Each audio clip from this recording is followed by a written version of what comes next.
तो हाँ जी मेरे प्यारे स्टूडेंट, कैसे हो आप सभी लोग। तो स्वागत है भाई आप सबका आपके अपने इस पसंदीदार चैनल जेके तिवारी गुरुकुल की इस न्यू सीरीज की धमाकेदार और बेहतरीन क्लास में। तो इस क्लास में भाई हम आप लोगों को क्या आपका जो साइंस सब्जेक्ट है ना, इसमें केमिस्ट्री वाले पोर्शन के कुछ ऐसे बेहतरीन एमसीक्यूज को सॉल्व कराने वाले हैं जो कि पिछले वर्षों में पूछे जा चुके हैं। सो भाई आप कोई भी इस सेशन को छोड़कर नहीं जाओगे अगर बेहतरीन मार्क्स लाना चाहते हो अपने बोर्ड एग्जाम में, आया समझ में। क्योंकि हमारी गारंटी है 7 सेट बनते हैं आपके पूरे पूरे यूपी में, है ना। तो किसी ना किसी सेट में ये सारे के सारे क्वेश्चन आपके हूबहू मिलने वाले हैं, आया समझ में, है ना। सो टेंशन मत लो, आप लास्ट तक रुको। ऐसे क्वेश्चनों की प्रैक्टिस विद कॉन्सेप्ट कराई जाएगी जो कि हूबहू आपके बोर्ड एग्जाम में मिलने वाले हैं। सो छोड़कर जाइएगा मत अगर बेहतरीन मार्क्स लाना है, आया समझ में।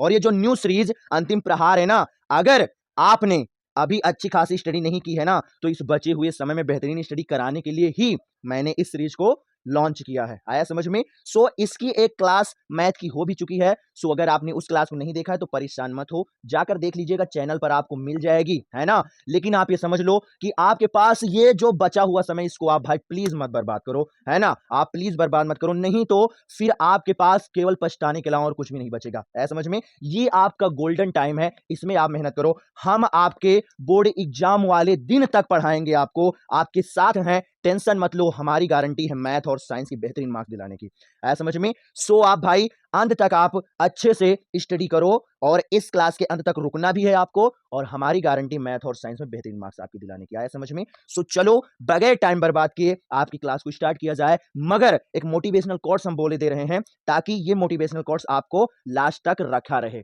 आया समझ में। सो समझो क्या बताया गया है। किसी ने क्या खूब कहा है, क्या किसी ने क्या खूब कहा है कि बुरी बात यह है कि समय कम है। क्या बुरी बात यह है कि समय कम है, मगर अच्छी बात यह भी है कि अभी भी समय है। क्या अच्छी बात यह है कि अभी भी समय है, अर्थात आपके पास अभी भी समय है। आप अपना टाइम मत बर्बाद करो और अच्छी खासी स्टडी आप करो। आप हमारे चैनल से जुड़ सकते हो जहां पर आपको एक बेहतरीन कंटेंट, एक बेहतरीन एक्सप्लेनेशन के साथ दिया जाता है, समझ में, है ना। सो आपको अगर बेहतरीन मार्क्स लाना अपने बोर्ड एग्जाम में तो आपको अंत तक क्लास के रुकना ही पड़ेगा, है समझ में। सो अब चलो इस क्लास को स्टार्ट करते हैं बगैर आपका टाइम बर्बाद किया, है समझ में, क्योंकि हमारे पास भाई बहुत ही कम टाइम है ना। सो समझने की कोशिश करो, है ना। फर्स्ट क्वेश्चन की बात किया जाए तो क्या इन्होंने बताया है, स्टार्ट करते हैं आपकी क्लास को, है ना। तो समझो क्या इन्होंने बताया है कि हाइड्रोजन आयन, क्या हाइड्रोजन आयन जिसको हम क्या H प्लस से दर्शाते हैं, क्या H प्लस से दर्शाते हैं, की प्रकृति होती है, की प्रकृति होती है। एक बात और बता दें, आपके पास कम समय है इसीलिए हम आपका ज्यादा टाइम नहीं बर्बाद करेंगे और आपको कम समय में ज्यादा से ज्यादा अच्छे से अच्छे एक्सप्लेन करके हम पढ़ा सके, इसीलिए आपके सामने हम क्वेश्चनों को लेकर आए हैं। आप परेशान मत हो, केवल आपका समय हम बचा सकें इसीलिए हमने ये किया है बस, है ना। और पूरा का पूरा फुल एक्सप्लेनेशन किया जाएगा हर एक क्वेश्चन का, और कैसे ये ऑप्शन राइट है इस क्वेश्चन का ये बताएंगे, और क्यों अन्य रॉन्ग है ये भी बताएंगे, आया समझ में। सो आप समझो कि 4 आपके ऑप्शन है और चारों के चारों ऑप्शनों को एक्सप्लेन किया जाएगा। सो एक क्वेश्चन पर आपके 4 क्वेश्चन बनने वाले, आप ये समझ लिए, है ना। तो कितनी धमाकेदार ये क्लास है आप एक बार इमेजिन करके देखिए। सो आपको जाना नहीं है, रुकना जरूर से जरूर है अंत तक, आया समझ में, है ना। सो चलो समझो, है ना, समझो, है ना। क्या बताया गया है कि हाइड्रोजन आयन जिसको हम H प्लस आयन बोलते हैं, क्या H प्लस आयन बोलते हैं, की प्रकृति होती, की प्रकृति, प्रकृति का मतलब ये होता कैसा है ना। तो समझो H plus ion, H plus ion किस में पाया जाता है, तो H प्लस आयन जो होता है अर्थात हाइड्रोजन आयन होता है, ये किस में पाया जाता है, तो ये हमारा पाया जाता है अम्ल में। क्या ये किस में पाया जाता है, अम्ल में। अर्थात बोला जाए इसकी कौन सी प्रकृति होगी, तो इसकी जो प्रकृति होगी वो कैसी होगी, वो होगी जाकर आपकी क्या, अम्लीय। कैसी होगी, तो इसकी जो प्रकृति होने वाली वो कैसी होगी जाकर, वो अम्लीय प्रकृति होगी जाकर, आया समझ में, आया समझ में। क्यों, क्योंकि अम्ल में क्या होता है, अम्ल में क्या होता है, हमारे हाइड्रोजन आयन पाए जाते हैं, ओके, आया समझ में। उसके बाद में आप समझो अगर हम क्षार के लिए बात करें, क्या क्षार के लिए बात करें, तो क्षार में क्या होता है, क्षार में हमारा क्या होता है, OH माइनस आयन पाया जाता है, क्या OH माइनस आयन पाया जाता है। अर्थात अगर यहां पर H प्लस आयन के स्थान पर क्या होता, हाइड्रोक्सिल आयन यानी OH माइनस आयन हो जाता, तो उसकी प्रकृति कैसी होती, उसकी हमारी क्षारीय प्रकृति होती जाकर, है ना, आया समझ में। और उदासीन में, उदासीन में क्या होता है कि उदासीन में हमारा जो H प्लस आयन होता है और OH माइनस आयन होता है, दोनों हमारे क्या होते हैं, इक्वल होते हैं, दोनों क्या होते हैं, हमारे इक्वल होते हैं, आया समझ में, है ना। सो समझो अम्ल में H प्लस आयन की संख्या ज्यादा होती है, इसलिए H प्लस आयन की जो प्रकृति पाई मानी जाती वो कैसी मानी जाती, अम्लीय मानी जाती है।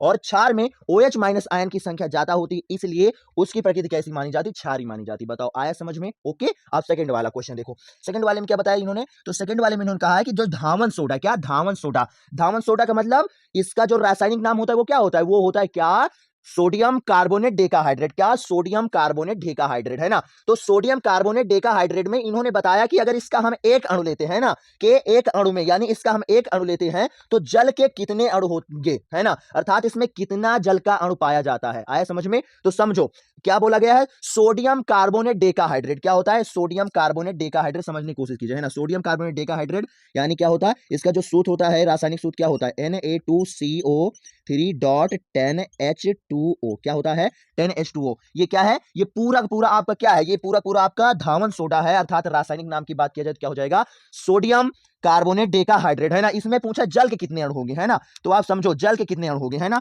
तो ये क्या है, ये आपका क्या है, ये आपका जल ही तो है, क्या है H2O, क्या होता है जल ही तो होता है ना। और जल के कितने अणु हैं, तो इसका जल का मल्टीप्लाई किससे हो रहा है, 10 से हो रहा है ना, किससे हो रहा है, 10 से हो रहा है। अर्थात बोला जाए तो हमारे क्या, जो हमारा जल है, जल जल के कितने अणु होंगे, तो जल के हमारे क्या 10 अणु होने वाले, कितने होने वाले, 10 अणु होने वाले हैं। अर्थात जो आपका ये यहां पर क्या ऑप्शन नंबर, क्या ऑप्शन नंबर जो आपका क्या है राइट हो जाएगा, डी वाला, 10 अणु होने वाले, कितने होने वाले, 10 अणु होने वाले। आया समझ में। सो एक अणु आपका सोडियम कार्बोनेट का, क्या एक अणु आपका सोडियम कार्बोनेट का और 10 अणु आपके जल के मिलकर बनाते हैं एक धावन सोडे के अणु का, अर्थात सोडियम कार्बोनेट डेकाहाइड्रेट का निर्माण करते हैं। आ गया समझ में ना, पूरा समझ में आ गया ना। सो ऐसे ही हर एक क्वेश्चन का पूरा एक्सप्लेनेशन करके आपको सिखाने वाले हैं। सो प्लीज छोड़कर जाइएगा मत इस सेशन को, हम फिर से आपके हाथ जोड़ रहे हैं ना, क्योंकि आप ये समझ लो कि अगर आपने इस क्लास को मिस किया तो आप न जाने अपना कितना मार्क्स मिस कर दोगे। आया समझ में। सो रुकना है, और ऐसी ही मैथ और साइंस की क्लासें होती रहती हैं, तो बचे हुए समय में अगर बेहतरीन तैयारी करनी है ना आपको, तो आप हमारे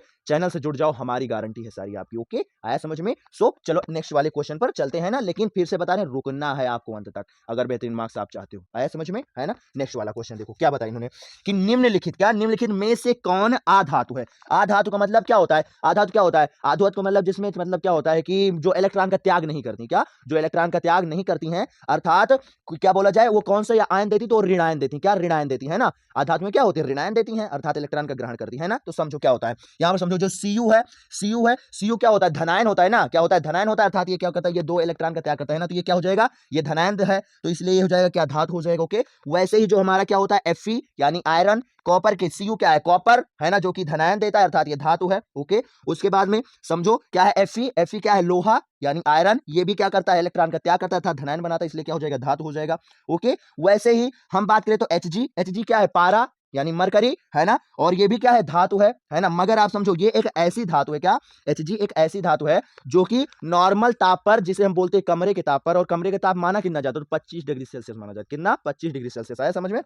तो ये मरकरी जो है ना, मरकरी 25 डिग्री सेल्सियस पर क्या होती है, लिक्विड फॉर्म में बदल जाती है। आया समझ में। सो यहां से आपका एक और क्वेश्चन रेडी हो गया है कि आखिर कौन सी ऐसी धातु है जो कि 25 डिग्री सेल्सियस पर क्या होती है, अर्थात 25 डिग्री सेल्सियस बोला जाए या कमरे का ताप बोला जाए या सामान्य ताप भी बोल सकते हैं, तीनों में से कुछ भी बोल सकते हैं, है ना। तो कौन रौद्र अवस्था में आती है, तो हमारी जो Hg होती है, मरकरी होती है, पारा होती है, क्या होती है, ये आपका आ जाता है। आया समझ में। कहां पर, लिक्विड फॉर्म में, सामान्य ताप पर। आया समझ में, है ना। उसके बाद में बचा आपका क्या, Br, क्या बचा, Br, तो यही क्या हो जाएगा आपका राइट हो जाएगा। और Br का मतलब क्या होता है, ब्रोमीन, क्या होता है, ब्रोमीन होता है। समझ में, है ना। सो ब्रोमीन हो, क्लोरीन हो, आयोडीन हो, फ्लोरीन हो, ये चारों की चारों क्या होती है, आपकी आधातुएं ही होती हैं, और बहुत सारी अन्य भी आधातुएं होती हैं ना। क्यों होती हैं ये भी आप समझ सकते हो। तो क्या होता है, क्योंकि ये सारी सारी क्या होती है, इलेक्ट्रॉन का ग्रहण करती हैं। आया समझ में। जो इलेक्ट्रॉन का त्याग करके धनायन बनाएगा, क्या जो इलेक्ट्रॉन का त्याग करके धनायन बनाएगा वो होंगी जाकर आपकी धातु, और जो इलेक्ट्रॉन ग्रहण करके ऋणायन बनाएगा वो क्या होंगी, आपकी आधातु होंगी। आया समझ में, आ गया ना समझ में। अर्थात जो आपका ऑप्शन नंबर सी है ये क्या हो जाएगा, आपका राइट हो जाएगा। आ गया ना समझ में। ओके ठीक है। उसके बाद में आप क्या 4 वाला समझो, 4 वाला समझो तो क्या होता है, धातुओं के लिए कौन सा कथन सही नहीं है। आप यहां पर समझने की कोशिश कीजिए, क्या कौन सा कथन सही नहीं है, क्या इस पर आपको फोकस करना है, क्या नहीं है ना। इससे जो नेगेटिव वाले क्वेश्चन होते हैं ना, नेगेटिव माइंड सेटअप वाले क्वेश्चन होते हैं, वो आपको क्या करते हैं, भ्रमित कर देते हैं। आप बहुत ज्यादा इस क्वेश्चनों में क्या करते हो, गलती करते हो। क्यों, क्योंकि आपने क्या किया, आप जल्दबाजी में पढ़ते हो और नहीं वाला भूल ही जाते हो, बस आपका क्या होगा, पूरा पूरा ऑप्शन रॉन्ग हो जाता है। समझे, पूरा पूरा क्वेश्चन रॉन्ग हो जाता है। तो आप समझने की कोशिश कीजिए, यहां पर नहीं बोला गया है ना, अर्थात कौन सा ऐसा कथन है जो धातु के लिए नहीं है, किसी और के लिए है। आया समझ में। तो चलो देखते हैं ना। तो समझो क्या होता है, ऑप्शन फर्स्ट दिया गया, क्या धातुएं सदैव सहसंयोजक यौगिक बनाती हैं, क्या सहसंयोजक यौगिक बनाए। तो समझो सहसंयोजक यौगिक कैसे बनता है, आपको चैप्टर नंबर 4 कार्बनिक, चैप्टर नंबर 4 कार्बन और कार्बनों के यौगिक, है ना, कार्बन और उसके यौगिक या कार्बनों के यौगिक, कई नाम से मतलब आपका चैप्टर होता है ना, जो आपका दिया गया हो आपके चैप्टर आपके किताब में जो चैप्टर का नाम दिया गया है ना। तो चैप्टर नंबर 4 केमिस्ट्री का जो है ना, केमिस्ट्री का जो आपका चैप्टर नंबर 4 है, लास्ट वाला है ना, केमिस्ट्री का लास्ट वाला, और अगर पूरी सिलेबस की बात किया जाए तो चौथा बनेगा है ना। कौन होता है? तो कार्बन एवं उसके यौगिक है ना। उसमें आपको पढ़ाया गया होगा कि जो सहसंयोजक यौगिक होता है, सहसंयोजक यौगिक वो कैसे बनता है? वो बनता है इलेक्ट्रॉनों की किसके साझेदारी से, है ना। आया समझ में? तो सहसंयोजक यौगिक इलेक्ट्रॉनों की साझेदारी से बनता है ना। और सहसंयोजक यौगिक बनाता कौन है? तो वहां पर कार्बन की बात किया गया है ना, कार्बन की बात किया गया है ना। और कार्बन क्या है? तो कार्बन है एक क्या? आधातु। क्या कार्बन क्या है? एक आधातु है। अर्थात आधातुएं इलेक्ट्रॉन के साझेदारी करके क्या? आधातुएं इलेक्ट्रॉन की साझेदारी करके क्या? सहसंयोजक यौगिक बनाती हैं। आया समझ में? सो आप समझ सकते हो यही पहला वाला ऑप्शन क्या हो जाएगा? इसके लिए रॉन्ग हो जाएगा। मगर आपको ऐसे नहीं टिक करना है, ये भी आप समझ लो। केवल पहला ऑप्शन आपको पढ़ के टिक नहीं करना है, अन्य वाले क्वेश्चनों को भी हम मतलब अन्य वाले ऑप्शनों को भी हम पढ़ लेते हैं ना। तो समझो क्या बताया गया है। क्या धातुएं धनायन बनाती हैं? अभी हमने बताया कि धातुएं क्या होती है? धनायन बनाती है। अर्थात क्या होता है? धातुएं धनायन बनाएंगे। ओके। उसके बाद में धातुएं इलेक्ट्रॉन का त्याग करती हैं। ये भी हमने बताया कि धातुएं क्या करती है? इलेक्ट्रॉन का त्याग करके धनायन बनाती है। सो ये भी राइट हो जाएगा। उसके बाद धातुओं में चालकता का गुण पाया जाता है। हाँ, ये भी बात सही। चालकता गुण मतलब विद्युत धारा का प्रवाह है ना। तो धातुओं में ही तो विद्युत धारा का प्रवाह होता है। आया समझ में? सो क्या हो जाएगा? ये तीनों के तीनों ऑप्शन आपके राइट हो जाएंगे। और बचा हुआ आपका जो ये ऑप्शन नंबर ए है, क्या बचा हुआ जो आपका ये ऑप्शन नंबर ए है, ये क्या हो जाएगा? राइट हो जाने वाला है ना। ये राइट हो जाने वाला क्यों? क्योंकि जो धातुएं होती हैं ना, वो सहसंयोजक यौगिक नहीं बनाती हैं। क्या? सहसंयोजक यौगिक नहीं बनाती हैं। वो कैसा बनाती हैं? तो वो आयनिक यौगिक बनाती हैं। क्या? आयनिक यौगिक बनाती हैं। आया समझ में? इलेक्ट्रॉन का त्याग करेंगी और बनाएंगी वो आयनिक यौगिक। मगर जो अधातुएं होती हैं, जिसमें खास करके बात किया जाए किसकी? कार्बन की। खास करके बात किया जाए किसकी? कार्बन की। तो कार्बन क्या करता है? इलेक्ट्रॉनों की साझेदारी से बनाता है सहसंयोजक बंध, और फिर उस सहसंयोजक बंध से क्या बनता है? जाकर आपका सहसंयोजक यौगिक बनता है। आया समझ में? आ गया ना समझ में? ओके, ठीक है, बहुत अच्छी बात है ना। अब आप समझो, क्या आपका जो क्वेश्चन नंबर 5 है, इसमें क्या बताया गया है? तो इसमें हमें बताया गया है कि प्लास्टर ऑफ पेरिस, और प्लास्टर ऑफ पेरिस को क्या बोलते हैं? हम पीओपी भी शॉर्ट फॉर्म में बोलते हैं। क्या? पीओपी है ना। क्या? प्लास्टर ऑफ पेरिस है ना, यानी कि पीओपी की जल से अभिक्रिया कराने पर प्राप्त होता है ना। अर्थात इसकी जब हम जल से अभिक्रिया कराएंगे तो हमें क्या प्राप्त होगा? ये होगा, है ना। तो समझो, तुमको हम इसका रिएक्शन बता दे रहे हैं, ऐसे आपको शायद ना समझ में आए। रिएक्शन आप देख लोगे तो आपको समझ में आएगा, है ना। तो क्या होता है प्लास्टर ऑफ पेरिस? क्या? Plaster of Paris. तो प्लास्टर ऑफ पेरिस का जो रासायनिक नाम होता है वो क्या होता है? वो आपका होता है जाकर कैल्शियम सल्फेट हेमीहाइड्रेट। क्या? कैल्शियम सल्फेट हेमीहाइड्रेट है ना। तो समझो, कैल्शियम सल्फेट हेमीहाइड्रेट हम लिखेंगे कैसे? तो कैल्शियम सल्फेट हेमीहाइड्रेट जो लिखा जाता है ना, वो कैसे लिखा जाता है? तो लिखा जाता है आपका क्या? CaSO4। क्या? CaSO4 dot half H2O। क्या?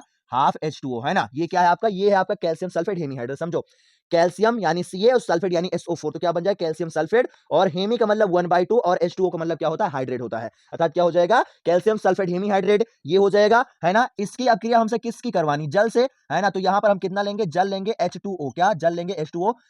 मगर जल का हम क्या लेंगे? 3/2 अणु लेने वाले हैं। क्या? 3/2 यानी 2/3 अणु लेने वाले हैं जल का, है ना। उसके बाद में क्या होगा? जब रिएक्शन होगा, क्या होगा? जब रिएक्शन होगा तो समझो क्या बनने वाला है ना। तो यहां पर क्या बनेगा? तो यहां पर हमारा बनेगा क्या? जाकर CaSO4 डॉट डॉट क्या हो जाएगा? SO4 dot 2H2O। क्या? 2H2O। आया समझ में? क्या बनने वाला है? Dot 2H2O। बताओ, आया समझ में? है ना। यही क्या हो जाएगा? आपका बन जाएगा, है ना। जिसका नाम क्या होता है? तो इसका नाम क्या होता है? समझो, CaSO4 का मतलब कैल्शियम सल्फेट, और 2H2O का मतलब क्या होता है? डाइहाइड्रेट। अर्थात इसका नाम क्या हो जाएगा? इसका जो रासायनिक नाम होता है उसका क्या होता है? Calcium sulphate dihydrate. क्या? Calcium sulphate dihydrate. जिसका मतलब जो हमारा सामान्य नाम की बात किया जाए तो क्या होता है? जिप्सम होता है। क्या? जिप्सम, है ना। कैल्शियम सल्फेट डाइहाइड्रेट को ही हम क्या बोलते हैं? जिप्सम बोलते हैं। अर्थात जो हमारा क्या है? POP plaster of Paris. क्या? पीओपी प्लास्टर ऑफ पेरिस यानी कैल्शियम सल्फेट हेमीहाइड्रेट जल के 3/2 यानी 2/3 अणुओं से क्या करता है? अभिक्रिया करता है। तो क्या बनाता है? कैल्शियम सल्फेट डाइहाइड्रेट अर्थात जिप्सम बनाता है। इसलिए जो ऑप्शन नंबर क्या है हमारा? सी है, वो क्या हो जाएगा? राइट हो जाएगा, मतलब बी राइट हो जाएगा। बताओ, दिखाई पड़ रहा है आपको? दिखाई पड़ रहा है ना। ओके, ठीक है ना। सो क्या होगा आपका? ऑप्शन नंबर बी क्या हो जाएगा? राइट हो जाएगा। Gypsum gypsum calcium sulphate dihydrate इसका रासायनिक नाम होता है। ओके, आगे समझ में? ठीक है। उसके बाद में आप 20वां नंबर देखो। 20वें नंबर में क्या इन्होंने बताया? सॉरी सॉरी सॉरी सॉरी, अभी तो छठवां ही है। माइंड थोड़ा कहीं अलग है ना, सॉरी, है ना। क्योंकि क्या है, थोड़ा कैमरा काम नहीं कर रहा इस समय, है ना। सॉरी बच्चों, है ना। छठवां देखो, छठवां क्या है? छठवें में क्या बताया इन्होंने? एथेनॉल। क्या? एथेनॉल की सोडियम से अभिक्रिया। क्या? एथेनॉल की सोडियम से अभिक्रिया कराने पर प्राप्त होता है। क्या प्राप्त होता है? ये हमें दिखाना है ना। क्या प्राप्त होता है? तो समझो क्या प्राप्त होता है ना। आप एक काम करो, आप क्या करो, इससे पहला स्क्रीनशॉट ले लो, है ना, इसका स्क्रीनशॉट ले लो, उसके बाद हम क्या करें, इसे मिटा रहे हैं ना, इसे क्या कर रहे हैं, मिटा रहे हैं ना, इसे क्या करें, मिटा दें, क्योंकि आपको अब क्रिया से जब हम समझाएंगे तो ज्यादा समझ में आएगा, है ना। आप ये समझ लो कि हम भैया एक्सप्लेन करने के लिए ही आपके सामने आते हैं, आपको रटाने नहीं आते हैं ना, तो हम हर एक क्वेश्चन को एक्सप्लेन करेंगे, आप ये समझ लो, है ना। सो क्लास हो सकता है थोड़ा लंबी हो जाए, सो आपको उबना नहीं है, रुकना जरूर जरूर है क्लास के अंत तक, क्योंकि ऐसे ही बहुत सारे धमाकेदार आपके सारे सारे क्वेश्चन हैं, है ना। सो रुकना है, आपको जाना नहीं है, छोड़कर आया समझ में, है ना। तो क्या बताया है, एथेनॉल की अभिक्रिया किससे करानी है, हमको सोडियम से करानी है ना। तो समझो एथेनॉल, एथेनॉल क्या होता है, एथेनॉल, नॉल यानी अल्कोहल, अर्थात जिसका नाम होता है क्या, हमारा एथिल अल्कोहल भी होता है ना। तो क्या हो जाएगा हमारा C2, क्या हो जाएगा C2H5OH, क्या C2H5OH, है ना। क्या होता है C2H5OH, इसकी अभिक्रिया किससे करा दें, हम सोडियम से करा दें, किससे, सोडियम से यानी Na से, है ना, किससे करा दें, सोडियम यानी Na से करा दें, है ना। तो जब Na से कराएंगे तो समझो क्या होगा, है ना, क्या करेंगे, जब हम Na से कराएंगे तो समझो क्या बनने वाला है, तो हमको क्या मिलेगा, तो हमको मिल जाता है, क्या मिल जाता है, तो हमको मिलता है क्या, आपका हाइड्रोजन गैस, क्या हाइड्रोजन गैस, है ना, क्या हाइड्रोजन गैस यानी H2, है ना, क्या हाइड्रोजन गैस यानी H2, और प्लस में क्या मिल जाता है, तो हमको प्लस में मिल जाता है क्या, क्या मिल जाता है हमें,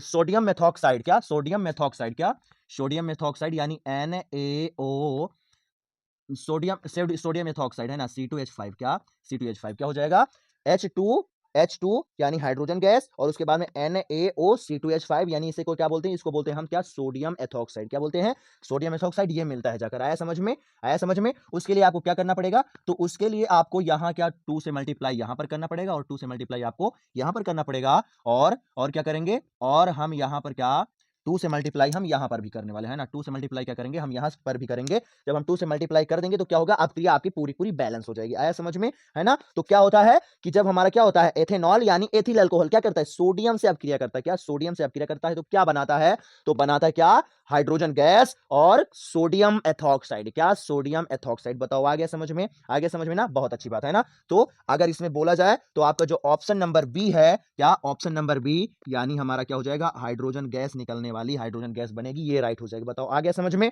आ गया समझ में ना, ओके बहुत अच्छी बात है। उसके बाद में 7वां क्वेश्चन देखो, 7वें क्वेश्चन में क्या इन्होंने बताया, तो 7वें में इन्होंने क्या है भाई, प्रोपेनल, क्या प्रोपेनल में क्रियात्मक समूह होता है, अर्थात प्रोपेनल में कौन सा क्रियात्मक समूह होता है ना। तो आप समझो क्या प्रोपेनल, अर्थात लास्ट में क्या जुड़ा है, अल जुड़ा है, क्या लास्ट में क्या जुड़ा है, अल जुड़ा है। तो ऐसा कौन सा हमारा क्या होता है, कार्बनिक यौगिक होता है जिसमें हम लास्ट में अल जोड़ते हैं, तो सारे के सारे एल्डिहाइड वाले, क्या एल्डिहाइड क्रियात्मक समूह वाले सारे के सारे कार्बनिक यौगिकों में हम क्या जोड़ते हैं, अल जोड़ते हैं, क्या अल जोड़ते हैं। और एल्डिहाइड का जो क्रियात्मक समूह होता है वो क्या होता है, तो वो होता है क्या CHO, क्या होता है CHO, अर्थात जो हमारा क्या ऑप्शन नंबर क्या है, ऑप्शन नंबर जो हमारा फर्स्ट है, ए है, ये क्या हो जाएगा, राइट हो जाएगा, सिंगल बंध CHO, क्या सिंगल बंध CHO, क्यों, क्योंकि ये एल्डिहाइड का क्रियात्मक समूह है, क्या ये एल्डिहाइड का क्रियात्मक समूह है, और एल्डिहाइड के जितने भी कार्बनिक यौगिक होते हैं सारे के सारे कार्बनिक यौगिकों में क्या होता है, हम लोग क्या अनुलग्न, अनुलग्न का मतलब पीछे क्या जोड़ते हैं, अल जोड़ते हैं, जाकर क्या नामकरण करते समय पीछे क्या जोड़ते हैं, अल जोड़ते हैं, आया समझ में।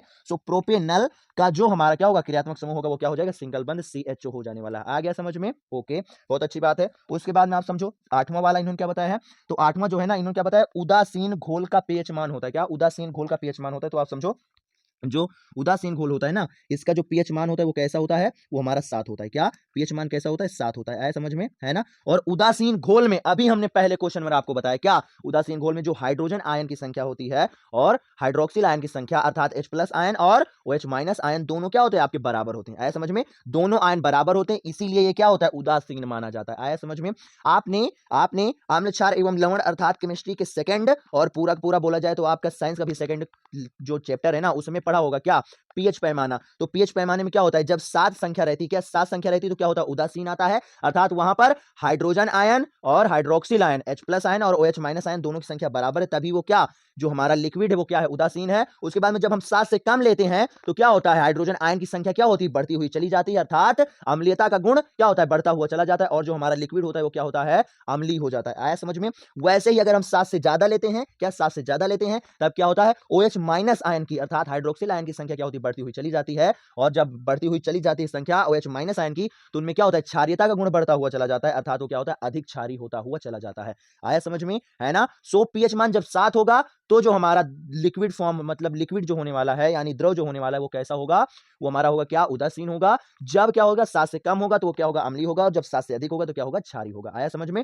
और जितना ज्यादा 7 से हम लोग आगे लेंगे उतना ही क्षारीय होगा, और जितना ज्यादा हम लोग क्या लेंगे, 7 से कम लेंगे, उतना ही अधिक अम्लीय होने वाला है। आ गया समझ में पूरा पूरा कॉन्सेप्ट, है ना। सो इतने एक छोटे से क्वेश्चन पर हमारे अलावा इतना नहीं एक्सप्लेन करने वाला और कोई मिलेगा। है समझ में। तो फिर से बताते हैं भाई, आप हमारा सपोर्ट स्टार्ट कीजिए। आप समझ सकते हो इस समय लगातार आपकी क्लासें आ रही हैं, सो हम आपके लिए मेहनत पूरा का पूरा कर रहे हैं। तो प्लीज भाई, आप अपना पूरा पूरा सपोर्ट हमें दो। आप अगर हमें सपोर्ट दोगे ना, तो हम आपसे वादा करते हैं आपके लिए बेहतर कंटेंट हम जरूर से जरूर तैयार करेंगे, और आपके जितने भी आने वाले जूनियर है ना, उनका भी फायदा बहुत ज्यादा होने वाला है। सो प्लीज आप हमारा सपोर्ट स्टार्ट कीजिए। आए समझ में, ओके, है ना। उसके बाद में देखो 9वां क्वेश्चन, क्या 9वां क्वेश्चन, 9वें क्वेश्चन में क्या बताया इन्होंने, तो इन्होंने कहा क्या, निम्नलिखित में कीटोन है, क्या कीटोन, कीटोन कौन सा है, तो समझो, कीटोन, कीटोन वाले जितने भी कार्बनिक यौगिक होते हैं, क्या, कीटोन वाले जितने भी कार्बनिक यौगिक होते हैं, उसमें जो हम क्या होता है, अनुलग्न यूज करते हैं, वो कैसा यूज करते हैं, तो ओन यूज करते हैं, क्या, ओन यूज करते हैं ना। आप यहीं से समझो, क्या कीटोन, क्या ओन, है ना। तो क्या होगा, लास्ट में जो आएगा, क्या, कार्बनिक यौगिक के नाम के जो लास्ट में आएगा वो क्या होने वाला है, ओन आने वाला है ना। सो समझो क्या हो जाएगा, मेथेन, ये तो होगा नहीं, क्यों, क्योंकि ये क्या है, एल्केन है आपका। एथेन, ये भी नहीं होगा क्योंकि ये भी एल्केन है ना। उसके बाद में प्रोपीन, ये भी नहीं होगा, क्यों, क्योंकि ये क्या है, एल्कीन है ना, क्या, एल्कीन है। और उसके बाद में बचा हुआ जो आपका ऑप्शन नंबर सी है, क्या, प्रोपेनोन। अभी हमने बताया ना, कीटोन वाले जितने भी कार्बनिक यौगिक होते हैं उनके लास्ट में क्या जोड़ा जाता है, तो लास्ट में जोड़ा जाता है ओन जोड़ा जाता है। तो आप समझ सकते हो क्या, लास्ट में ओन जुड़ा है ना, अर्थात क्या होगा, प्रोपेनोन, यानी जो ऑप्शन नंबर सी है यही हमारा राइट हो जाएगा। यही क्या है आपका, यही है क्या है, कीटोन, कीटोन समूह का कार्बनिक यौगिक, क्या, कीटोन समूह का कार्बनिक यौगिक। बताओ आया समझ में, आ गया ना समझ में, बहुत अच्छी बात है। उसके बाद में 10वां देखो, क्या 10वां, क्या बताया, ठंडे जल से हाइड्रोजन गैस बनाने वाला तत्व है, क्या, ठंडे जल से हाइड्रोजन बनाने वाला तत्व है ना। तो ठंडे जल से हाइड्रोजन समझो कौन बनाएगा, गर्म जल से हाइड्रोजन तो सब बना सकते हैं, हाइड्रोजन गैस है ना, हाइड्रोजन गैस की बात की, ओके ठीक है। तो गर्म जल होता है, उससे तो हर धातुएं अपक्रिया करके हाइड्रोजन गैस बना सकती है ना, हाइड्रोजन गैस निकाल सकती, सिंपल सी बात है ना। मगर ठंडे जल से, तो ठंडे जल से कौन निकालेगा, जो अधिक क्रियाशील होगा, क्या, जो अधिक क्रियाशील होगा, है ना। तो आप समझो क्या, यहां पर अगर बात किया जाए तो सबसे ज्यादा क्रियाशील कौन है आपका, पोटेशियम है ना, क्या, पोटेशियम है, अर्थात क्या होगा, पोटेशियम हो जाएगा, है ना। और आप एक बात और समझ लो, केवल पोटेशियम और सोडियम, क्या, केवल पोटेशियम और सोडियम ही ऐसी धातुएं हैं, ऐसे तत्व हैं जो कि हमारा क्या, ठंडे जल से भी अपक्रिया करके हाइड्रोजन गैस निकाल देती हैं। आया समझ में, आया समझ में। और बाकी की बाकी क्या, एयू आपका हो गया यानी सोना गोल्ड, एजी हो गया यानी सिल्वर अर्थात चांदी, सीयू हो गया यानी कि कॉपर यानी तांबा, ये सारी सारी क्या है, कम क्रियाशील तत्व हैं, कम क्रियाशील धातु हैं, जिसमें हमारा जो सोडियम है ना, ये क्या है, अधिक क्रियाशील धातु है, अधिक क्रियाशील तत्व है। और ऐसे ही सोडियम भी होता है जो कि ठंडे जल से भी अपक्रिया करके क्या, हमारा हाइड्रोजन गैस बना देता है। समझ में, है ना। सो आशा करता हूं कि आपने अभी तक इन 10 क्वेश्चनों को बहुत अच्छे से समझ लिया है ना। सो आप इनका स्क्रीनशॉट ले लो, और उसके बाद में ये यहां पर टिक का साइन लगा दो, है ना, ये राइट हो जाएगा। उसके बाद में हम बचे हुए आपके अन्य जितने क्वेश्चन उनको भी करेंगे, है ना। सो ले लो इनका जल्दी से भाई आप स्क्रीनशॉट, है ना, ले लीजिए भाई आप जल्दी से। उसके बाद में क्वेश्चन नंबर 11 हमारा है कि कार्बोनेट अयस्क को वायु की अनुपस्थिति में गर्म करके ऑक्साइड प्राप्त करने की प्रक्रिया कहलाती है। समझो इस क्वेश्चन का मतलब क्या क्या ये कहना चाह रहे हैं, ये कहना ये चाह रहे हैं कि अगर हमने कार्बोनेट अयस्क लिया और उसको क्या किया, हमने वायु की अनुपस्थिति में गर्म किया, तो गर्म करने के बाद उससे क्या होगा, धातु का ऑक्साइड प्राप्त होगा। तो ये जो ऑक्साइड प्राप्त करने की प्रक्रिया है इसको क्या बोलते हैं, तो आप सबको पता है इसको क्या बोला जाता है, इसको बोला जाता है निस्तापन। ऐसे समझ में क्या बोला जाता है, निस्तापन, है ना। तो निस्तापन है क्या, ये भी पूछ लेते हैं, क्या, ये भी पूछ लेते हैं कि निस्तापन है क्या। तो निस्तापन क्या होता है कि जब कार्बोनेट अयस्क को हम क्या करते हैं, वायु की अनुपस्थिति में गर्म करके क्या, उससे धातु का ऑक्साइड प्राप्त करते हैं, तो उसी को क्या बोला जाता है, निस्तापन बोला जाता है। आया समझ में, आया समझ में। और जो भर्जन होता है ना, भर्जन क्या होता है, भर्जन जस्ट इसका अपोजिट होता है। वो कहां क्या होगा, वहां पर हमारा क्या होगा, वायु की उपस्थिति होगी, है ना। वायु की उपस्थिति में जब हम धातु अयस्क से क्या करते हैं, धातु ऑक्साइड प्राप्त करते हैं, तो उसका क्या कहलाता है, वो हमारा कहलाता है क्या, भर्जन कहलाता है। आया समझ में। जब अनुपस्थित होगी, अनुपस्थित मतलब वायु नहीं है, जब वायु नहीं होगी और हम आयस को गर्म करेंगे तब उसे बोलेंगे निस्थापन, और जब वायु होगी तब अगर गर्म किया जाए तो उसे क्या बोला जाएगा, भर्जन। आया समझ में? सो यहां पर जो हमारा ऑप्शन नंबर क्या, ऑप्शन नंबर जो हमारा क्या होगा, फर्स्ट होगा, वो क्या हो जाएगा, राइट हो जाने वाला है। क्या ऑप्शन नंबर फर्स्ट क्या हो जाएगा, राइट हो जाएगा, निस्थापन, है ना। दिखाई पड़ रहा है, बताओ आपको अच्छे से दिखाई पड़ रहा है ना? ओके ठीक है। उसके बाद में भर्जन हमने बता ही दिया, वहां पर क्या होगी, उपस्थिति होगी जाकर। और जो सांद्रीकरण होता है ना, सांद्रीकरण का मतलब हुआ जाकर कि आप क्या कर रहे हो, अम्ल में जल मिला रहे हो, है ना। जब अम्ल में जल मिलाते हो तो क्या होता है, अम्ल पतला होता है और उससे क्या होती है, उष्मा निकलती है। इसको क्या बोलते हैं हम, इसको बोलते हैं सांद्रीकरण। और प्रगलन का मतलब हुआ किसी भी धातु को आप क्या कर रहे हो, पिघाल रहे हो, है ना। किसी भी धातु को आप क्या कर रहे हो, तापमान बढ़ाकर उसे पिघाल रहे हो, उसे क्या बोलेंगे, प्रगलन बोलते हैं। आया समझ में? ओके ठीक है। उसके बाद में आप समझो ये 12 नंबर क्या है हमारे पास इन्होंने कहा कि रासायनिक अभिक्रिया, क्या रासायनिक प्रक्रिया, ये सामने दी गई, क्या CuSO4 प्लस Fe, और फिर इससे बन रहा है क्या, FeSO4 और प्लस में Cu, है ना। तो आप सबको पता है कि जो Fe है ना, Fe है वो क्या है, वो कॉपर से क्या है, अधिक क्रियाशील, है ना। Fe यानी आयरन, Cu यानी कॉपर से अधिक क्रियाशील है, और ये क्या कर रहा है, ये कॉपर को कॉपर सल्फेट से अर्थात उसके लवण के विलयन से क्या कर रहा है, उसको विस्थापित करके अपने आप का लवण का विलयन अर्थात FeSO4 बनाता है। आया समझ में? और ये जो अभिक्रिया होती है इसको सबको पता है, क्या बोलते हैं हम, विस्थापन बोलते हैं। क्या बोलते हैं, विस्थापन बोलते हैं। सो ये भी क्या होता है, थ्योरेटिकल फॉर्म में पूछ लिया जाता है ना। तो क्या बोलोगे आप, क्या बोलोगी, वह अभिक्रिया जिसमें एक अधिक क्रियाशील, क्या, वह अभिक्रिया जिसमें एक अधिक क्रियाशील तत्व अपने से कम क्रियाशील तत्व को उसके लवण के विलयन से विस्थापित करके स्वयं का लवण का विलयन बनाते हैं, उसको क्या बोलते हैं, विस्थापन अपक्रिया बोलते हैं। क्या बोलते हैं, विस्थापन अपक्रिया बोलते हैं। और यहां इतना लिखने के बाद अगर आप अपक्रिया लिख दोगे तो आपको क्या होगा, 2 मार्क्स आपके पक्के हो जाएंगे। आया समझ में? अर्थात जो यहां पर आपका ऑप्शन नंबर सेकंड है वो क्या हो जाएगा, राइट हो जाने वाला है। क्या ऑप्शन नंबर सेकंड क्या हो जाएगा आपका, राइट हो जाएगा। क्या, विस्थापन अपक्रिया, है ना। क्या ऑप्शन नंबर जो आपका सेकंड बनेगा जाकर वो क्या हो जाने वाला, राइट हो जाने वाला। बताओ आया समझ में, है ना। विस्थापन अपक्रिया होती है। ओके आ गया समझ में, है ना। संयोजन की बात किया जाए तो 2 जुड़कर 1 बनाते हैं, 2 जुड़कर 1 बनाते हैं ना, संयोजन कहलाता है। अपघटन की बात किया जाए तो क्या होता है, टूटता है ना। अपघटन में क्या होता है, यौगिक टूटता है जाकर। द्विविस्थापन तो आपको पता ही है क्या होता है, वहां पर आयनों की अदला बदली होती है ना। सिंपल सी बात होगी, आगे समझ में ना। ओके ठीक है। अब 13वें वाले पर चलो, तो 13वें वाले पर समझो क्या होता है, निम्नलिखित में कौन सा भौतिक परिवर्तन नहीं है। यानी हमको यह बताना है कि भौतिक परिवर्तन इसमें क्या नहीं है ना। तो अब भौतिक परिवर्तन होता क्या, ये आपको पता होना चाहिए, है ना। तो भौतिक परिवर्तन ये हुआ जाकर कि आप ये समझो कि ऐसी अभिक्रिया, या आप ऐसा बोल सकते हो कि ऐसा परिवर्तन जिसमें जो हमारा अभिकारक होता है और उत्पाद होता है, दोनों के जो गुण होते हैं वो क्या होते हैं, सेम होते हैं, है ना। रासायनिक परिवर्तन में अभिकारक और उत्पाद का गुण अलग अलग हो जाता है ना, अलग अलग हो जाता है।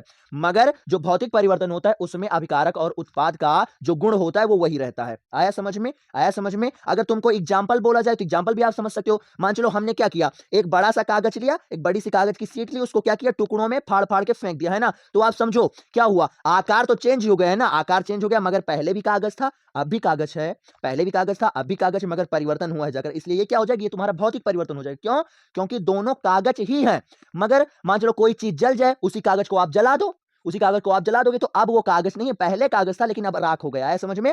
तो रासायनिक परिवर्तन में अभिकारक और उत्पाद का गुण क्या होता है, चेंज हो जाता है, मगर भौतिक परिवर्तन में दोनों का गुण वही रहता है। समझ में? ये अगर आपको पता है तो आप बड़े आराम से इस क्वेश्चन का आंसर निकाल लोगे, है ना। तो चलो देखो क्या है, समझो। जल के क्वथन, जल के क्वथन का मतलब क्या होगा कि जल को आप उबाल रहे हो, है ना।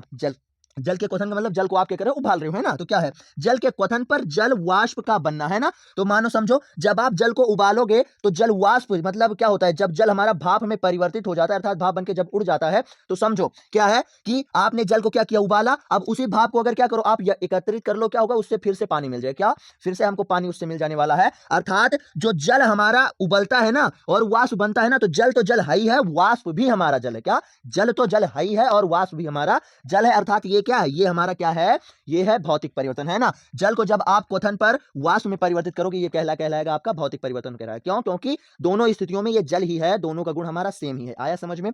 उसके बाद में देखो बी वाले में क्या बताया, बर्फ के गलन पर जल का बनना, है ना। तो समझो यानी बर्फ क्या कर रही है, पिघल कर जल बन रही है। तो जब बर्फ था तब भी वो जल ही था, है ना, बर्फ था तब भी वो जल था, केवल अंतर ये था कि वो ठोस अवस्था में था, बस, है ना। तो जब हमारा क्या बर्फ था तब भी जल था और जब वो पिघल गई तब भी जल ही है। अर्थात ये भी क्या है हमारा, ये भी क्या है, भौतिक ही परिवर्तन है ना। ये भी क्या है, भौतिक परिवर्तन। ओके ठीक है। उसके बाद समझो द्रवित पेट्रोल, उसके बाद में क्या है, सी वाला, जल में लवण का विलय होना, है ना। जल में लवण का विलय होना यानी कि जल में क्या हो, कोई लवण, अर्थात सिंपल सी बात है नमक, है ना। जल में क्या करें हम, नमक को घोल दें। क्या, जल में हम क्या करें, नमक को घोल दें, तो क्या होगा, ये भी हमारा क्या होगा, ये भी हमारा होने वाला है क्या, भौतिक परिवर्तन ही होगा। क्या ये भी हमारा भौतिक परिवर्तन ही होगा, है ना। और उसके बाद में समझो क्या, द्रवित पेट्रोलियम गैस का दहन, है ना, दहन का मतलब जलना। और आप समझ लो कोई भी चीज अगर जलेगी तो वो ऑक्सीजन की उपस्थिति में जलेगी, और जैसे वो जलेगी ना तो यहां पर क्या हो जाएगा, ये रासायनिक परिवर्तन हो जाएगा, ना कि क्या होगा, भौतिक परिवर्तन होगा। आया समझ में, आया समझ में। अर्थात आपका ऑप्शन नंबर फर्स्ट वाला भी क्या है, भौतिक परिवर्तन है, बी वाला भी भौतिक परिवर्तन है, सी वाला भी भौतिक परिवर्तन है, मगर जो डी है द्रवित पेट्रोलियम गैस का दहन, ये भौतिक परिवर्तन नहीं है। और यही इन्होंने कहा कि कौन सा भौतिक परिवर्तन नहीं है, अर्थात जो हमारा क्या होगा, ऑप्शन नंबर क्या, ऑप्शन नंबर जो हमारा क्या होगा, डी, वो क्या हो जाएगा, राइट हो जाने वाला। बताओ आया समझ में, आया समझ में ना। कॉन्सेप्ट आपको समझ में आया कि नहीं, आया समझ में ना। भौतिक परिवर्तन और रासायनिक परिवर्तन कई प्रकार से देखा जाता है ना। अगर आप अभिकारक से उत्पाद और उत्पाद से अभिकारक प्राप्त कर लो तो वो क्या होगा, भौतिक परिवर्तन कहलाएगा। नहीं प्राप्त कर पाओगे तो रासायनिक परिवर्तन कहलाएगा। आया समझ में। अगर अभिकारक और उत्पाद के दोनों गुण सेम है तब तो वो क्या होगा, भौतिक परिवर्तन कहलाएगा। अगर नहीं सेम तो क्या होगा, वो हमारा क्या कहलाएगा, वो हमारा क्या कहलाएगा, रासायनिक परिवर्तन कहलाएगा। है समझ में। तो वही यहां पर मतलब दर्ज हुआ गया है। इन दोनों ऑप्शनों का जो कॉन्सेप्ट लगा है वो दोनों के गुण के आधार पर लगा है, मगर इसका क्या है, अभिकारक से उत्पाद और उत्पाद से अभिकारक प्राप्त करने के आधार पर कॉन्सेप्ट लगा है। समझ में, है ना। सो ऐसे आप समझ सकते हो, ऐसे ही हम आपको पूरा पूरा कॉन्सेप्ट एक्सप्लेन करते हैं हर एक क्वेश्चन का। सो फिर से बता रहे हैं, अगर बेहतरीन मार्क्स लाना है ना तो आपको हमारे साथ जुड़ना पड़ेगा। हम गारंटी लेते हैं, और मैथ और साइंस में कोई आपका मार्क्स गड़बड़ नहीं कर सकता। बस यही एक शर्त है कि आपको हमारे साथ जुड़ना पड़ेगा। है समझ में, है ना। ठीक है, उसके बाद में 14वें वाले देखो क्या बताया गया, एल्काइन। क्या, एल्काइन श्रेणी का प्रथम सदस्य है। क्या, एल्काइन श्रेणी का प्रथम सदस्य, समझो क्या, यहां पर एल्काइन है ना, तीनों में से जिसमें आइन हो वही हो जाएगा, है ना। तो समझो क्या है आपका, ये क्या है, ये एथाइन है ना। एथाइन में ही तो आइन है, इसीलिए क्या हो जाएगा, एल्काइन समूह का जो प्रथम सदस्य होगा वो क्या होगा, हमारा क्या होगा, वो हमारा क्या होगा, एथाइन होगा। मगर आप एक बात ध्यान रखिएगा, जैसे हमारा मेथेन बनता है ना, क्या मेथेन बनता है, वैसे ही हमारा एथेन और मतलब एथीन और एथाइन नहीं बनता है। क्यों, क्योंकि आप समझो क्या होगा कि कार्बन और कार्बन के बीच जब सिंगल बंध होता है तो वो एल्केन समूह का तत्व बनता है जाकर,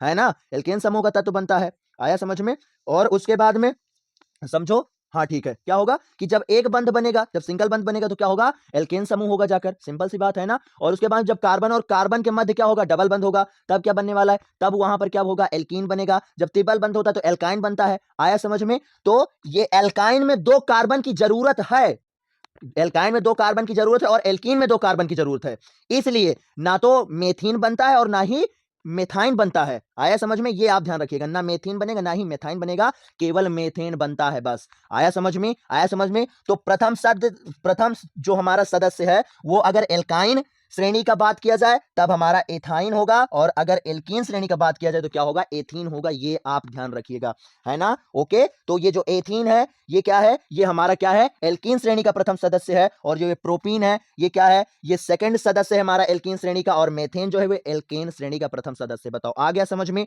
पूरा कॉन्सेप्ट समझ में आ गया ना इस क्वेश्चन का। ओके ठीक है, उसके बाद में आप समझो 15वां नंबर क्या दिया इन्होंने। 15वां इन्होंने बताया कि निम्नलिखित में कौन सा प्रक्रम प्रक्रम क्या उष्मा, क्या कौन सा प्रक्रम हमारा क्या उष्माक्षेपी है ना।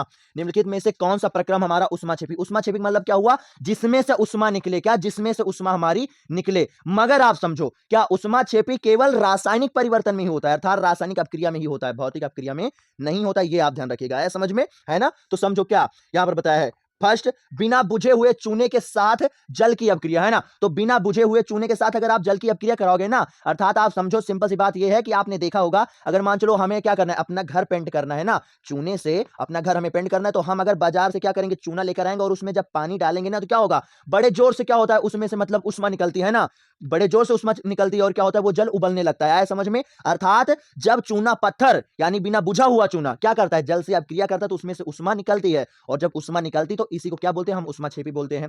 अर्थात ये उष्माक्षेपी होगा, है ना, फर्स्ट उष्माक्षेपी हो जाएगा। उसके बाद में समझो अम्ल का तनुकरण, क्या अम्ल का क्या तनुकरण, है ना। तो अम्ल का तनुकरण का मतलब क्या हुआ कि आप क्या कर रहे हो, अम्ल में क्या कर रहे हो, तनु तनु मतलब पतला करना, अर्थात उसमें क्या कर रहे हो, आप पानी डाल रहे हो, है ना।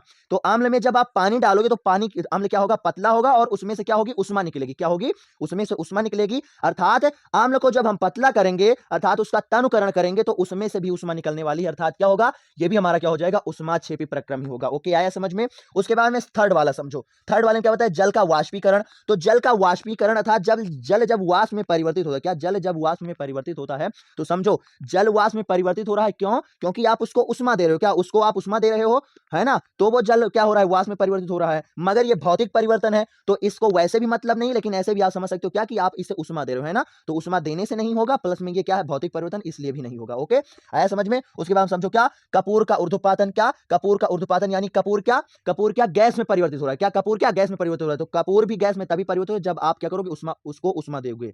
आया समझ में? तो जब आप उसको उष्मा दोगे तब वो क्या होगा, आपका ऊर्ध्वपातन होगा, यानी वो गैस में परिवर्तित होगा। आया समझ में? और जल का वाष्पीकरण तब होगा जब आप उसको क्या करोगे, उष्मा दोगे। तो दोनों में आप उष्मा देने वाले हो, और ये क्या है, भौतिक परिवर्तन है। इसलिए ये हमारा क्या, थर्ड और फोर्थ राइट नहीं होने वाला है, मगर क्या है, इन दोनों में से, फर्स्ट और सेकंड में से क्या उष्मा निकल रही है, इसलिए क्या होगा, ये राइट हो जाएगा। अर्थात यही हमारा क्या बनने वाला है, उष्माक्षेपी प्रक्रम बनने वाला है ना। और जो इसमें हो क्या, जो फर्स्ट और सेकंड हो वही हो जाएगा। अर्थात ऑप्शन नंबर जो ए है उसमें हमारा फर्स्ट और सेकंड दिखाई पड़ रहा है, इसलिए यही क्या हो जाएगा, हमारा राइट हो जाने वाला। क्या होगा, यही हमारा क्या होगा, राइट हो जाने वाला। बताओ, आया समझ में? आया समझ में ना? यानी ऑप्शन नंबर ए क्या हो जाएगा, राइट हो जाएगा, है ना। हमने पूरा पूरा कॉन्सेप्ट आपको बता रखा है। आ गया समझ में? ओके, ठीक है। उसके बाद में आप 16वां नंबर समझो। 16वें में क्या बताया इन्होंने, तो 16वें में इन्होंने बताया क्या कि वेरियम क्लोराइड, क्या वेरियम क्लोराइड, जिसका जो सूत्र होता है वो क्या होता है, BaCl2 होता है। ये क्या करेगा, ये अमोनियम सल्फेट यानी NH4 का होल ट्वाइस SO4 से क्या करती है, ये अब क्रिया करती, तब इससे क्या मिलता है जाकर, तो मिलता है हमें क्या, वेरियम सल्फेट यानी BaSO4, तथा क्या मिलता है हमें, तब हमको मिलता है क्या जाकर, अमोनियम क्लोराइड। क्या, अमोनियम क्लोराइड यानी NH4Cl मिलता है जाकर, है ना। अब हमको बताएं निम्नलिखित में से क्या, कौन सा कथन सही है। क्या, कौन सा कथन सही है, तो आप समझो, इसकी हम आपको क्या रिएक्शन बताए दे रहे हैं ना, इसकी हम आपको रिएक्शन बताए दे रहे हैं। तो जब आप रिएक्शन इसकी समझ लोगे ना, तब कुछ ज्यादा ही बेहतर रहेगा ना। तो समझो क्या बता रहे वाले हैं, है ना। रिएक्शन तुम्हें बता दें तब ज्यादा बेहतर रहेगा, है ना। तो क्या दिया गया है, BaCl2, क्या BaCl2 यानी बेरियम क्लोराइड, और उसके बाद में क्या आ जाएगा हमारा, NH4 का होल ट्वाइज और SO4, क्या SO4। ये जब अपक्रिया करता है ना, जब ये अपक्रिया करता है तो ये क्या बनाएगा, तो क्या बनाएगा हमारा, तो बनाएगा बेरियम सल्फेट। क्या, बेरियम सल्फेट यानी BaSO4, क्या बनाएगा, BaSO4 बनाने वाला है ना।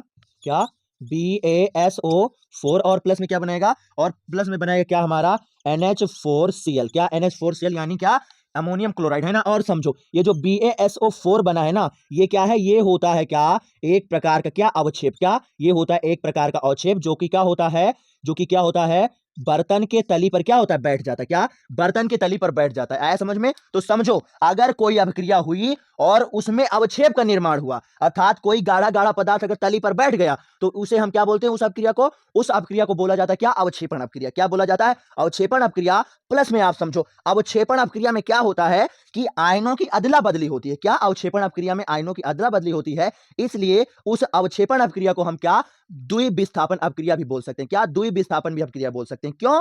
क्योंकि समझो, जो द्विविस्थापन अपक्रिया होती है उसमें आयनों की अदला बदली होती है, और यह द्विविस्थापन अपक्रिया दो प्रकार की होती है, जिसमें एक होता है क्या, उदासीनीकरण अपक्रिया, और उदासीनीकरण अपक्रिया क्या होती है, तो उसमें अम्ल और क्षार क्या करते हैं, एक दूसरे से अपक्रिया करके अपने आयनों को बदल कर क्या करते हैं, जल और लवण का निर्माण करते हैं। आया समझ में? तो उसको हम क्या कहेंगे, उदासीनीकरण अपक्रिया कहेंगे। और उसके बाद में अवक्षेपण अपक्रिया में क्या होता है, तो जो यौगिक होते हैं ना, वो अपने आयनों का आदान प्रदान करके, एक दूसरे से एक्सचेंज करके क्या करते हैं, अवक्षेप का निर्माण करते हैं। आया समझ में? तो जब आयनों को अदल बदल कर अवक्षेप का निर्माण होगा, तब क्या कहलाएगा, अवक्षेपण अपक्रिया। और जब लवण और जल बनेगा जाकर, तो वो उदासीनीकरण अपक्रिया कहलाएगा। क्यों? क्योंकि लवण हमारा क्या होता है, उदासीन तत्व होता है। आया समझ में? और दोनों ही अपक्रियाओं में क्या होता है, दोनों ही अपक्रियाओं में हमारा क्या होता है कि आयनों की एक्सचेंज ही हो रही है ना, आयन क्या रह रहे हैं, एक दूसरे से चेंज हो रहे हैं, इसलिए क्या हो जाएगा, ये हमारा क्या, द्विविस्थापन अपक्रिया भी हो जाने वाली। आया समझ में? इसलिए समझो जो हमारा क्या है, सेकंड ऑप्शन है, मतलब क्या है, सेकंड नंबर वाला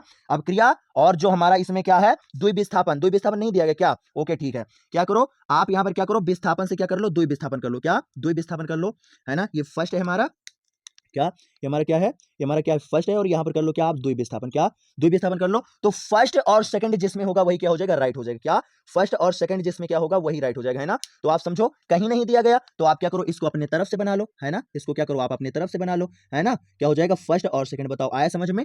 फर्स्ट और सेकंड, है ना, फर्स्ट और सेकंड, अर्थात द्विविस्थापन अपक्रिया भी है ये, और अवक्षेपण अपक्रिया भी है, इसलिए क्या होगा, हमारा जो ऑप्शन नंबर डी है ये क्या हो जाएगा, राइट हो जाएगा। बताओ, आया समझ में? क्या होगा, ऑप्शन नंबर डी हमारा क्या हो जाएगा, राइट हो जाएगा। आया समझ में? यहाँ हमने लिखने में थोड़ा मतलब क्या गलती कर दी है, अच्छे से हम लिख नहीं पाए, लेकिन टेंशन ना लो, वहां पर मिसप्रिंट नहीं होने वाली। आया समझ में? है ना? सो क्या हो जाएगा, ये राइट हो जाने वाला है। आया समझ में? है ना? संयोजन तुमको पता ही है, जुड़कर क्या होता है, दो जुड़कर एक बनाते हैं, है ना? आया समझ में? और अवक्षेपण में हमने बता दिया, अवक्षेप का निर्माण होगा, द्विबीज समन क्या होता है, आयनों की एक्सचेंज ही होती है। तो आप समझ सकते हो अवक्षेप का भी निर्माण हो रहा है और आयन क्या कर रहे हैं, एक दूसरे से परिवर्तित भी हो रहे हैं, इसलिए दोनों अब क्रिया हो जाएगा। अर्थात क्या होगा, हमारा ऑप्शन नंबर जो डी है, फर्स्ट और सेकंड दोनों राइट हो जाने वाला है। आया समझ में? ओके ठीक है। उसके बाद में 17वें क्वेश्चन को आप देखो। 17वें में क्या बताया, क्या यौगिक, यौगिक क्या CH3 सिंगल बंध CH2 सिंगल बंध CHO का नाम है, का क्या नाम है, ये आपको बताना है ना। तब आप समझो क्या है, CHO का मतलब क्या होता है, एल्डिहाइड समूह का यौगिक। हमने आपको बताया था इससे पहले भी, CHO का मतलब एल्डिहाइड समूह का यौगिक। और एल्डिहाइड समूह के यौगिकों का IUPAC नाम जब हम लिखते हैं ना, तो क्या करते हैं, नाम के बाद हम क्या जोड़ते हैं, अल जोड़ते हैं। क्या अल जोड़ते हैं। और समझो 3 कार्बन है, इसलिए क्या बनेगा, प्रोप बनेगा। सिंगल बंध इसलिए क्या बनेगा, एन बनेगा, है ना। तो प्रोपेन और CHO के कारण आप क्या करोगे, अल जोड़ोगे प्रोपेन में, तो क्या हो जाएगा, प्रोपेन में अल जुड़ेगा, क्या हो जाएगा, प्रोपेनल। क्या हो जाएगा, प्रोपेनल। इसलिए जो ये हमारा ऑप्शन नंबर क्या है, 8 है, मतलब क्या है, ए है। ऑप्शन नंबर जो ए है, यही क्या हो जाएगा, राइट हो जाने वाला, क्या, प्रोपेनल। आया समझ में? प्रोपेनोन में क्या होता है, तो प्रोपेनोन में हमारा क्या होता है, कीटोन समूह होता है। क्या होता है, कीटोन समूह होता है। प्रोपेनॉल में क्या होता है, अल्कोहल है, ये OH समूह होता है। प्रोपेन तो सिंपल सा है, मेथेन समूह का यौगिक। आया समझ में? है ना। सो ये आपके पूरे के पूरे क्या, हमने ये यहां तक 17 नंबर तक सॉल्व करा दिया। आया समझ में? सो भाई आप इसका स्क्रीनशॉट ले लो, और उसके बाद में जो हमारे बचे हुए और क्वेश्चन उनको भी हम सॉल्व कर लेते हैं ना। आया समझ में? सो ले लो जल्दी से स्क्रीनशॉट भाई आप इसका।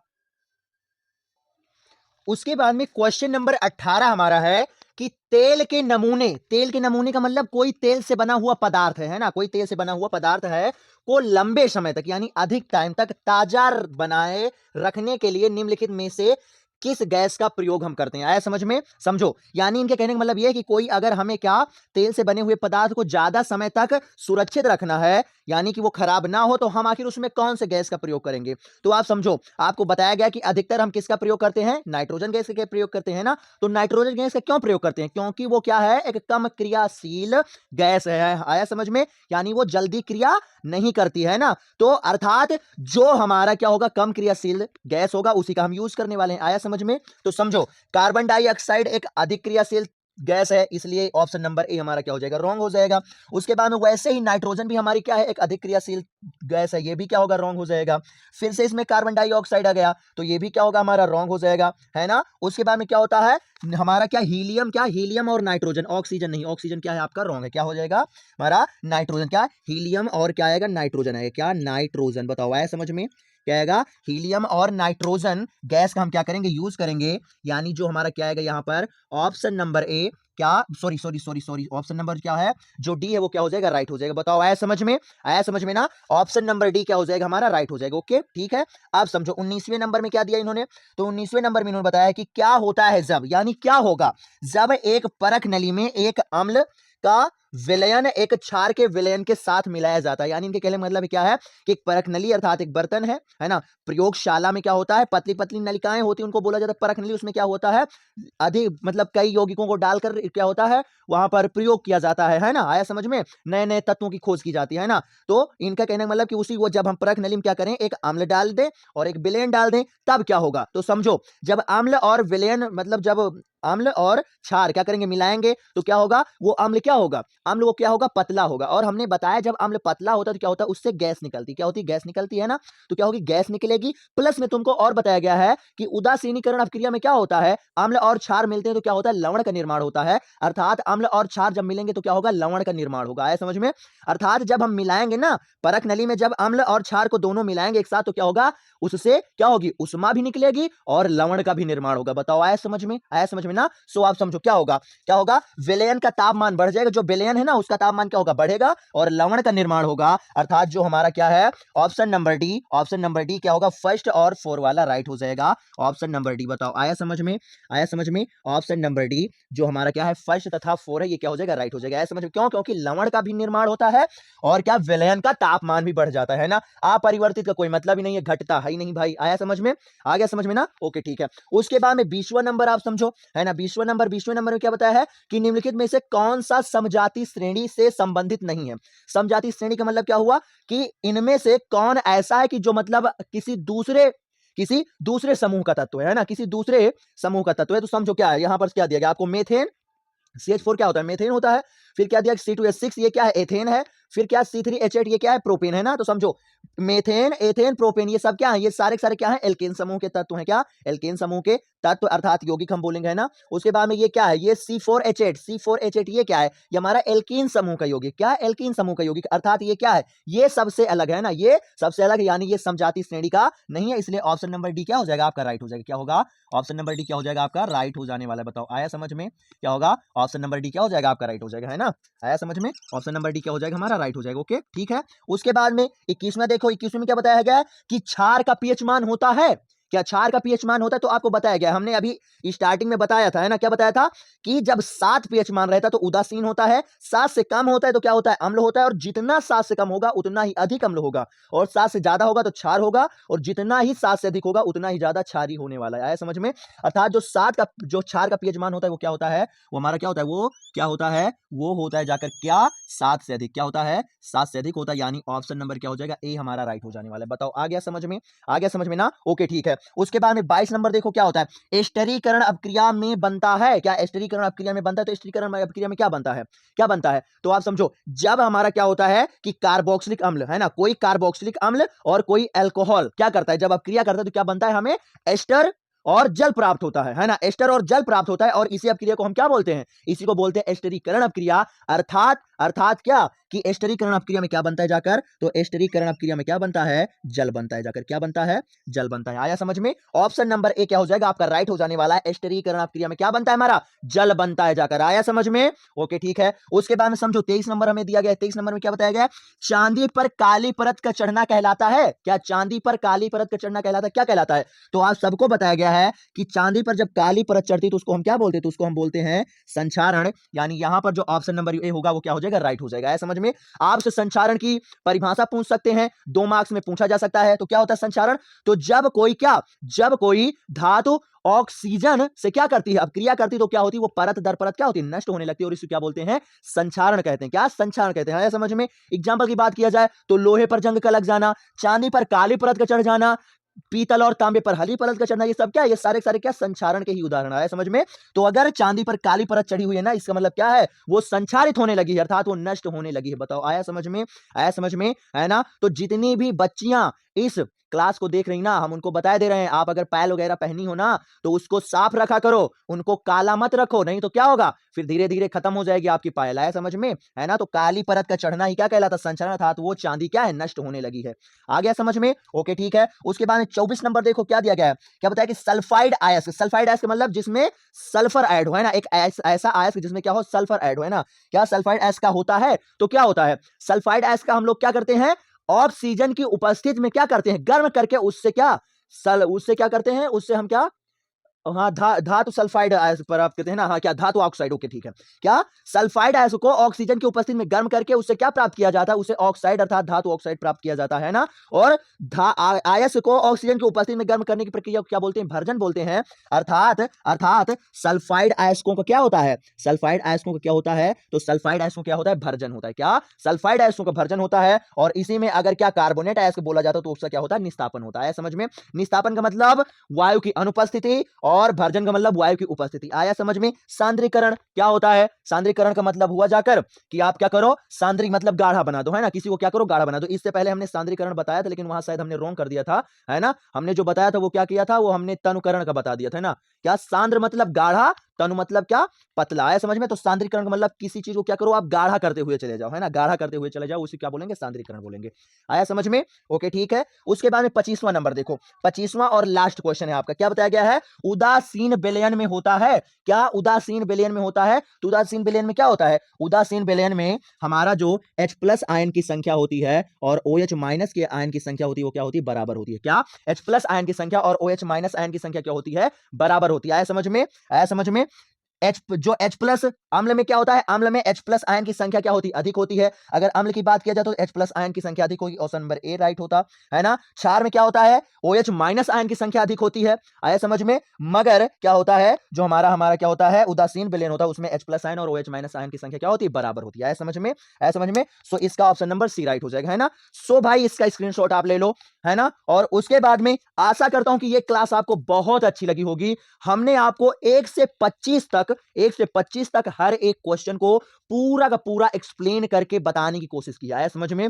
और आपके सामने हमने लिखकर इसलिए क्वेश्चनों को समझाया है ताकि आपको हम कम समय में ज्यादा से ज्यादा बता सके। आया समझ में। अगर हम लिखते तो ज्यादा से ज्यादा इतनी देर में 10 क्वेश्चन के अलावा और बिल्कुल भी ना बता पाते। आया समझ में, है ना। मगर हमने आपको केवल एक्सप्लेन किया है, तब भी पूरा का पूरा जितना कॉन्सेप्ट हमसे हो चुका है, सारा का सारा कॉन्सेप्ट हमने हर एक क्वेश्चन का एक्सप्लेन किया है, तब भी हमने इतनी समय में आपको 25 क्वेश्चन पूरा करा दिया। आया समझ में। सो भाई आशा करता हूं ये क्लास आपको बहुत अच्छी लगी होगी और हमारी मेहनत भाई आप समझ सकते हो, है ना। हम केवल इतनी देर केवल इस कैमरे के सामने अर्थात आपके सामने मेहनत करते हैं, इसके पीछे हमारी ना जाने कितनी मेहनत रहती है। तो प्लीज भाई आप हमारा सपोर्ट करो, और आप हमारा जितना सपोर्ट करोगे ना उतना ही हम आप लोगों के लिए स्टडी कुछ बेहतर सा बेहतर करने के लिए कोशिश करेंगे। आया समझ में। सो भाई आशा करता हूं क्लास आपको बहुत अच्छी लगी होगी, और अब चल रहे हैं, मिलेंगे आपको एक नई क्लास में नए क्वेश्चन और नए टॉपिक के साथ। आया समझ में। और बहुत कम टाइम बचा हुआ है, आप अपना टाइम मत बर्बाद करो और स्टडी करना स्टार्ट कर दो। आया समझ में।